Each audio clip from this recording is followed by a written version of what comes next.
Hey guys, today we're going to be going over a loadout that I see a lot of people asking about, but unfortunately because of the situation with the Cold War attachments and them not really doing what they say they're going to do, I see a lot of misconceptions out there regarding what attachments you're running and why you'd choose one over another in a certain scenario.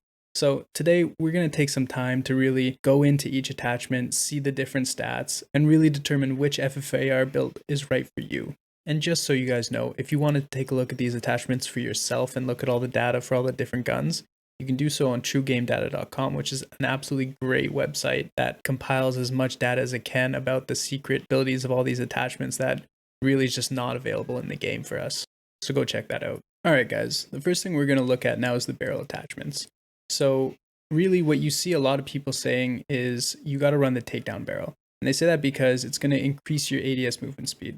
But that's actually incorrect. So what's actually happening is that the two previously most popular barrels, the Reinforced Heavy and the Ranger, while they do have great plus sides and bullet velocity, unfortunately, they reduce your ADS movement speed by 20% each. So if you're using either of those two barrels, your ADS movement speed is going to take a hit. But on the other hand, that opens up room to use other barrels than the takedown barrel, because the Cavalry Lancer and the Ultralight both don't have the ADS movement speed penalty. So if you really wanted range instead of the extra bullet velocity, you could go with the Ultralight and get that 35% extra range. But in my opinion, it's probably not necessary just because the takedown barrel is going to get you to 40 meters anyway, which beyond 40 meters, it's kind of getting to that range where the FFAR isn't really as effective just because of the recoil. Next up, we're going to take a look at the underbarrel attachments. Now, there was a time when the SFOD speed grip was the way to go, and that was because it gave you this really nice straight line recoil and really got rid of that sort of wobble in the middle of the recoil pattern. However, in a more recent update, the SFOD speed grip is not the way to go, and that's because it really penalizes your movement speed. As you can see, it takes off 6.7%, which is actually just quite a big drop. Also, after the recent update, the Field Agent grip gives the exact same recoil control, both vertical and horizontal, as the speed grip, and they both deal with that little wobble in the middle of the recoil pattern in basically the exact same way.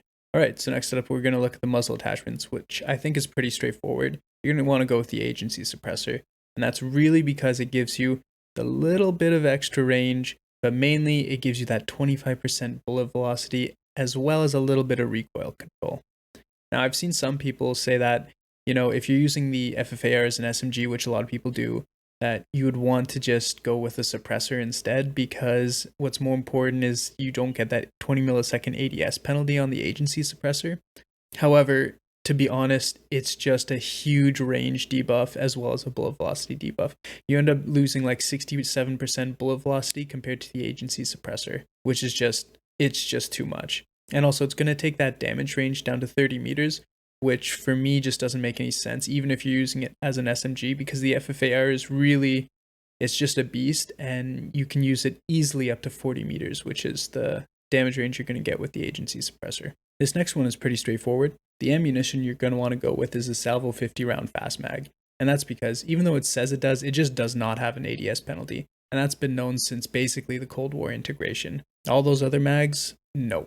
Throw them out the window. This is the best mag. Last up, we've got the stock attachments. I know there's some debate on what you could go with, but I think the best option you're going to find is the Raider stock. And that's because, just look at these numbers.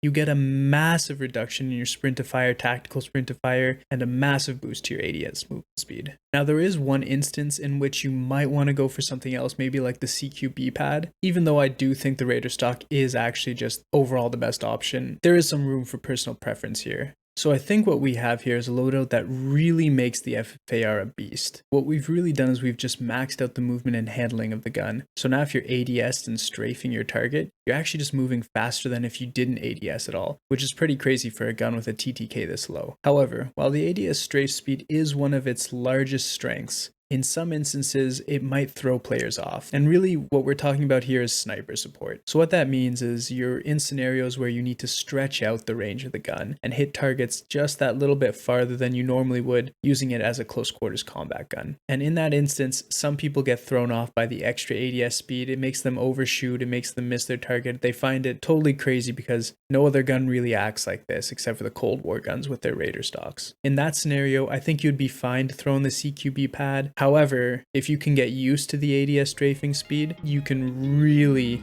use the gun to its fullest potential. If you guys have any questions about the setup, just leave them in the comments below. Next up, I'm going to be looking at what the next gun is to use after the FFAR nerf. You know it's coming.